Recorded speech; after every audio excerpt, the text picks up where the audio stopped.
ఓహో సోనియమ్మ సైగే చేస్తే రాహులన్న భుజము తడితే శర్మిలక్క పిలవగా వచ్చాడు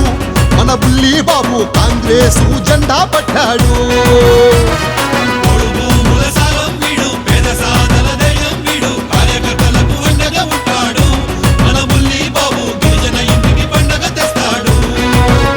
ఓహో చల్లని మీ దీవెన ఉంటే చక్కనైనా ఓటే వేస్తే చట్టసభలో మన బాధలు చెబుతాడంట బుల్లి బాబు